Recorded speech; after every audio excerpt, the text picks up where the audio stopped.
విషయంగా భావిస్తున్నాం. తెలంగాణ రాష్ట్రంలో మీడియా జర్నలిస్టులు ఏం తప్పు చేశారని చెప్పి వాళ్ళని చిన్న చూపు చూస్తున్నారు, వాళ్ళ సమస్యల్ని విస్మరిస్తున్నారు. గత పాలకులు చెప్పాలి, ఇప్పుడున్న పాలకులు కూడా చెప్పాలి. 12 ఏళ్ల నుండి రాష్ట్ర విభజన తర్వాత ఈ రాష్ట్రంలో జర్నలిస్టుల జీవితాల్లో ఎన్నో వెలుగులు ప్రసాదించబడతాయి. వారి జీవితాల్లో చీకటి తొలగిపోతుందని జర్నలిస్టులు అయితే భావించారు. ఎందుకంటే జర్నలిస్టులు ఎందుకు అట్లా ఆశపడ్డారంటే తెలంగాణ ఉద్యమంలో, రాష్ట్ర విభజన ఉద్యమంలో 33 జిల్లాల్లో జర్నలిస్టులు తెలంగాణ రాష్ట్రాన్ని సాధించే ఉద్యమంలో ప్రత్యక్షంగా పాల్గొన్నారు. యాజమాన్యాలు అభ్యంతరం తెలిపినా ఉద్యోగాన్ని సైతం రాజీనామాలు చేసి ఉద్యోగం తొలగింపు కూడా వెనుకాడకుండా ఈ ప్రాంత జర్నలిస్టులు తెలంగాణ రాష్ట్ర ఉద్యమంలో పాల్గొన్నారు. తెలంగాణ రాష్ట్రం సాధిస్తే అన్ని వర్గాల జీవితాలు బాగుపడ్డట్టు, మెరుగుపడ్డట్టే మా జర్నలిస్టుల జీవితాల్లో కూడా వెలుగు ప్రసాదింపబడుతుందని ఈ ప్రాంత జర్నలిస్టులు కలలు కన్నారు, ఆశపడ్డారు. కానీ 12 ఏళ్లలో జరిగింది ఏంటంటే, నిజంగా ఇది విచారించుకుందామా, ఇది అన్యాయంగా మనము చర్చించుకుందామా? ఉమ్మడి రాష్ట్రంలో అమలైన పథకాలు కూడా ఇవాళ ఈ కొత్తగా ఏర్పడ్డ రాష్ట్రంలో అమలు కావడం లేదు. ఉమ్మడి రాష్ట్రంలో జర్నలిస్టుల సంక్షేమం కోసం అప్పుడు Andhra Pradesh union of working journalist ఏళ్ల తరబడి పోరాడి ఎన్నో సంక్షేమ పథకాలను సాధించుకుంది. ఇవాళ ఎక్కువ తెలంగాణలో కాదు, తెలుగు రాష్ట్రాల్లో గత కొంతకాలంగా జర్నలిస్టులకు అమలవుతున్న సౌకర్యాలు ఏమైనా ఉన్నాయంటే అవి అక్రిడేషన్లే కావచ్చు, లేక ఆరోగ్యానికి సంబంధించిన అంశమే కావచ్చు, ఇతర అంశాలు ప్రొఫెషనల్ కమిటీలు కావచ్చు. అవన్నీ ఆనాడు ఏపీడబ్ల్యూజే సాధించింది ఉమ్మడి రాష్ట్రంలో. మరి అవన్నీ సాధించుకున్న సంక్షేమ పథకాలు కనిపించట్లేదు ఉమ్మడి రాష్ట్రంలో ఉన్నటువంటి. అట్లాగే ప్రొఫెషనల్ కమిటీస్ ఎక్కడ కూడా అవి మనకు కనిపించినటువంటి పరిస్థితి. ప్రొఫెషనల్ కమిటీస్ ఏంటి? అవి జర్నలిస్టుల భద్రత కోసం, జర్నలిస్టులపై దాడులను నివారించేందుకు అప్పుడు ఉమ్మడి రాష్ట్రంలో మన యూనియన్ నాయకత్వం పోరాట ఫలితంగా హై పవర్ కమిటీని మనం సాధించుకున్నాం. అంటే జర్నలిస్టులపై దాడుల వ్యతిరేక కమిటీని సాధించుకున్నాం. ఎక్కడైనా జర్నలిస్టుల మీద దాడులు జరిగినా, వాళ్ళ మీద బెదిరింపులు జరిగినా, గతంలో జర్నలిస్టుల హత్యలు జరిగినా వాటి మీద హై పవర్ కమిటీ కూర్చొని నిజ నిర్ధారణ కమిటీ వేసి విచారణ జరిపి అటు పోలీసుల మీద చర్యలు కావచ్చు, లేక పోలీసేతర ఇతర శక్తులు మనల్ని దాడి చేసిన వాళ్ళ మీద ఒక చర్యలు తీసుకునే అవకాశం ఉండేది. ఇవాళ హై పవర్ కమిటీ లేదు ఈ రాష్ట్రంలో. అది మొదటి అంటే రాష్ట్ర విభజన తర్వాత ఆ కమిటీ మనకు కనిపించట్లేదు. అట్లాగే జర్నలిస్టుల సంక్షేమ నిధిని అమలు చేయడానికి ఒక ప్రత్యేక కమిటీ ఉండేది. అధికారులు, జర్నలిస్ట్ సంఘ ప్రతినిధులతో ఈ కమిటీలన్నింటిలో ఇవాళ జర్నలిస్టుల సంక్షేమ నిధి కమిటీ లేదు. సరే, అది మీడియా అకాడమీకి గత ప్రభుత్వము అప్పగించింది. దీంతో పాటు ఉద్యోగుల వేతనాలు, వాళ్ళకి అలాగే యాజమాన్యాల వేజ్ బోర్డు సంబంధించిన అంశాన్ని పరిశీలించడానికి త్రైపాక్షిక కమిటీ ఉండేది, ట్రైపార్టైట్ కమిటీ. అది ఇవాళ లేదు. ఇట్లా ఓవైపేమో మనకు ఈ కమిటీలు కనిపించట్లా. అదే ఉమ్మడి రాష్ట్రంలో ముఖ్యమంత్రి రాజశేఖర రెడ్డి గారు ఉన్నప్పుడు జర్నలిస్టుల కోసం ఒక మంచి హెల్త్ స్కీమ్, మన యూనియన్ నాయకుల అభ్యర్థన మేరకు ఒక మంచి ఆరోగ్య పథకాన్ని ఆయన అందించారు. ఆ రోజుల్లోనే ఆయన 2 లక్షల రూపాయల cashless health scheme Rajasekhara Reddy గారు ఇచ్చారు. మరి వాళ్ళ పథకం లేదు. గత ప్రభుత్వం ఆ హెల్త్ స్కీమ్ ని ఉద్యోగులతో సమానంగా జర్నలిస్టులకి ఒక కార్డులు ఇచ్చారు, హెల్త్ కార్డును. మనం చాలా ముచ్చిపోయాం. 10 లక్షల ట్రీట్మెంట్ అన్నారు. ఉద్యోగులతో సమానంగా మీకు అన్ని సౌకర్యాలు ఉంటాయి హెల్త్ పరంగా అని చెప్పి ప్రకటించారు ముఖ్యమంత్రి గారు, గత ముఖ్యమంత్రి గారు. చాలా సంబరపడ్డాం. వేరే రాష్ట్రాల్లో కూడా చెప్పుకున్నాం, మా తెలంగాణ ప్రభుత్వం జర్నలిస్టుల కోసం హెల్త్ కార్డులు ఇచ్చింది, చాలా మందికి ఇది ఉపయోగపడుతున్నాయి, ఇది గొప్ప పరిణామం అని చెప్పి మేము ఐజేయు జాతీయ సమావేశాల్లో వేరే రాష్ట్రాలకు మా రాష్ట్రం స్ఫూర్తిగా ఉండాలని చెప్పుకున్నాం. కానీ మా సంబరం, మా ఆశ 2 ఏళ్లు కూడా ఇక్కడ నిలబడలేకపోయింది.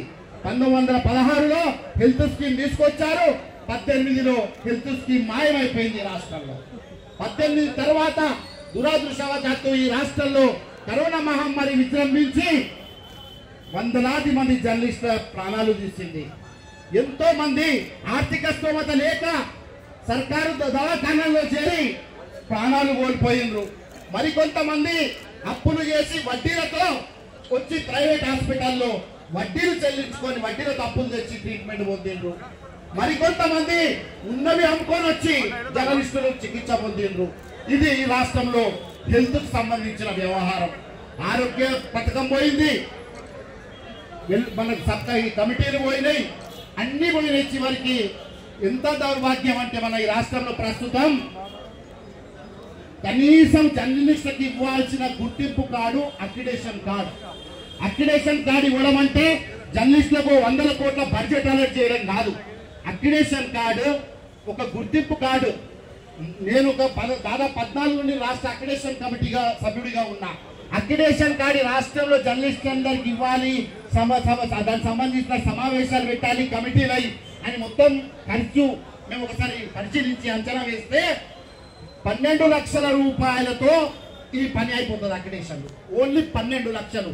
12 లక్షలు అంటే ఇవాళ ఈ అధికారులు ప్రజాప్రతినిధులు నీళ్లు ఛాయల కోసం వాడే ఒక రోజు బిల్లు. మరి నీకు 12-13 ఉంటున్న అక్రిడేషన్ కార్డులను ఎందుకు రెన్యువల్ చేస్తలేరు అని మేము ఈ సభాముఖంగా ప్రశ్నిస్తున్నాం.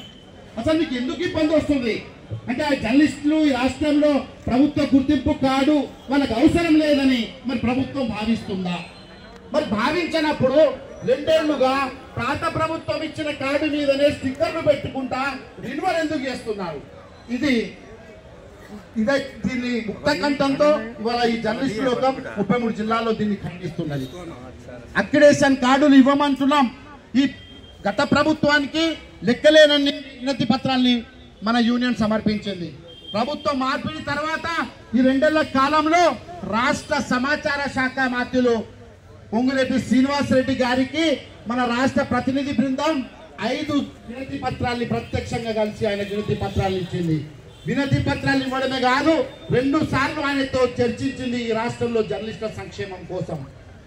వారినే కాకుండా వారు ఏ జిల్లాకు వెళ్ళినా మన జిల్లా కమిటీలు, యూనియన్ జిల్లా కమిటీలు వారికి వినతి పత్రాన్ని ఇచ్చినాయి. మేము గొంతెమ్మ కోరికలేం కోరట్లేదు. తెలంగాణ రాష్ట్రంలో జర్నలిస్టులు ఒక సామాన్య పౌరుడు బతకడానికి కావాల్సిన కోరికలు ఇవాళ మేము జర్నలిస్టులు కోరుతున్నారు. ఇవాళ జర్నలిస్టుల భద్రత కోసం మీరు వెంటనే గతంలో ఉన్న ప్రొఫెషనల్ కమిటీస్ ని మీరు వెంటనే ప్రకటించాలంటున్నాం.